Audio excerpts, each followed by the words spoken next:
আসসালামু আলাইকুম গাইস, সবাই কেমন আছেন? আশা করি আল্লাহর অশেষ রহমতে সবাই ভালো আছেন। তো আজকের এই ভিডিওতে আমরা নতুনদের জন্য একটা গুরুত্বপূর্ণ ভিডিও নিয়ে বিষয় নিয়ে আলোচনা করব। বিষয়টা হলো, আমরা যারা বাংলাদেশ সেনাবাহিনীতে যোগদান করব তাদের প্রত্যেকেরই জানা উচিত যে বাংলাদেশ সেনাবাহিনীতে কী যোগ্যতার প্রয়োজন হয়। শিক্ষাগত যোগ্যতা, শারীরিক যোগ্যতা, এবং এই যোগ্যতাগুলো আপনার যদি না থাকে তাহলে আপনার যোগ্যতা অর্জন করার কিন্তু অনেক সময় আছে। মানে দেখা যাচ্ছে প্রতি বছর ডিসেম্বর মাসের দিকে বা জানুয়ারি মাসের দিকে সার্কুলার ছাড়ে বাংলাদেশ সেনাবাহিনীতে আবেদন করার। তো এখনও কিন্তু অনেক সময় আছে বাংলাদেশ সেনাবাহিনীর সার্কুলার ছাড়ার। তো এর আগে কিন্তু যে সময়টা আছে, এই সময়টার মাঝে আপনি আপনার যেগুলো আনফিট বা যে বিভিন্ন সমস্যা থাকলে আপনারা কিন্তু সমাধান করে নিতে পারবেন। তো ভিডিও শুরু করার আগে এখনও যারা আমার এই বিডি আর্মি লাভার চ্যানেলটি সাবস্ক্রাইব করেননি তারা অতি দ্রুত সাবস্ক্রাইব করুন। এখানে বিভিন্ন বাহিনী সম্পর্কিত সকল প্রকার ভিডিও আপনারা পাবেন ইনশাল্লাহ। তো বাংলাদেশ সেনাবাহিনীতে যোগদান করার জন্য সবচেয়ে প্রথম এবং গুরুত্বপূর্ণ যে বিষয়টা তা হলো আপনার বয়সের, অর্থাৎ আপনার বয়স হতে হবে বাংলাদেশ সেনাবাহিনীতে 17 থেকে 20 বছর। তো 17 থেকে 20 বছর বয়স হলেই হবে না, তাদের যে সার্কুলার প্রকাশ হবে ওই সার্কুলারে প্রকাশিত থাকবে একটা ডেট। এই ডেট অনুযায়ী আপনার বয়স হতে হবে 17 থেকে 20 বছর।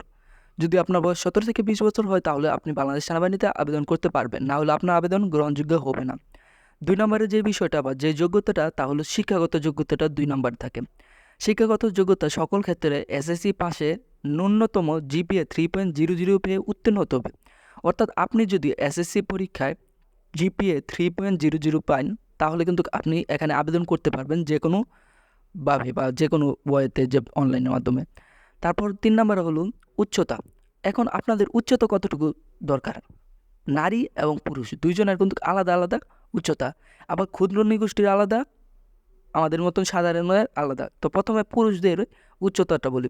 পুরুষদের মধ্যে যারা সাধারণ আছেন তাদের উচ্চতা লাগবে 5 ফুট 5 ইঞ্চি। আর যারা ক্ষুদ্র নিগোষ্ঠীতে আছেন তাদের উচ্চতার প্রয়োজন হবে 5 ফুট 4 ইঞ্চি, অর্থাৎ 1 ইঞ্চি কম সাধারণ থেকে। এখন আসি মহিলাদের উচ্চতা। তো একজন মহিলা প্রার্থীর উচ্চতা দরকার 5 ফুট 1 ইঞ্চি, এবং যারা মহিলা প্রার্থীর মাঝে ক্ষুদ্র নিগোষ্ঠীর মাঝে আছে তাদের উচ্চতার প্রয়োজন হবে 5 ফুট, অর্থাৎ শুধু 5 ফুট হলেই তারা আবেদন করতে পারবে। তো 4 নম্বরে যে বিষয়টা তা হলো ওজন। ওজন হলো অত্যন্ত একটা গুরুত্বপূর্ণ বিষয়। এটা যদিও তারা ওজনটা মাপে হলো গিয়ে আপনার বয়স এবং উচ্চতা অনুযায়ী, তো তারপরেও তারা একটা ওজন দিয়ে দেয়। যেমন পুরুষদের ওজন দরকার 49.90 কেজি আর মহিলাদের ওজন 47 কেজি। তো ওজনটা যদি 49 পুরুষদের এবং মহিলাদের যদি 47 হয় তাহলে কিন্তু আপনারা আবেদন করতে কোনো অসুবিধা হবে না। তারপর 5 নাম্বার। তো 5 নাম্বার হলো অত্যন্ত গুরুত্বপূর্ণ একটা বিষয়, বুকের মাপ। তো আপনার বুকের মাপ কতটুকু হতে হবে? একজন পুরুষের বুকের মাপ হবে 30 ইঞ্চি থেকে 32 ইঞ্চি, আর একজন মহিলার বুকের মাপ প্রয়োজন 28 ইঞ্চি থেকে 30 ইঞ্চি।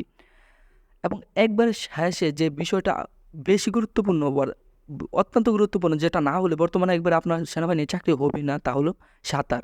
আপনাকে অবশ্যই সাঁতার জানতে হবে এবং সাঁতার পরীক্ষায় আপনাকে ন্যূনতম 50 মিটার অতিক্রম করতে হবে, তাহলে কিন্তু আপনারা সাঁতার পরীক্ষায় উত্তীর্ণ হতে পারবেন।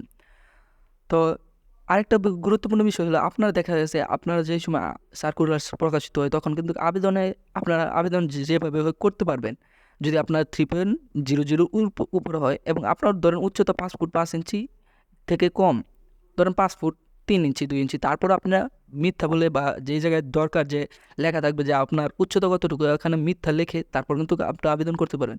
কিন্তু এটা কিন্তু পরবর্তীতে একটা সমস্যা হবে, কারণ আপনি যখন আপনার আবেদনটা কমপ্লেন করতে যাবেন বা কমপ্লিট করতে যাবেন তখন কিন্তু আপনার একটা মেসেজ আসবে যে এখানে কোনো কিছু যদি ভুল থাকে তাহলে পরবর্তীতে বাংলাদেশ সেনাবাহিনীর যা শাস্তি দেওয়ার তা দিয়ে দিতে পারবে আপনাকে, এখানে আপনাদের তারপর কিছু করার থাকবে না।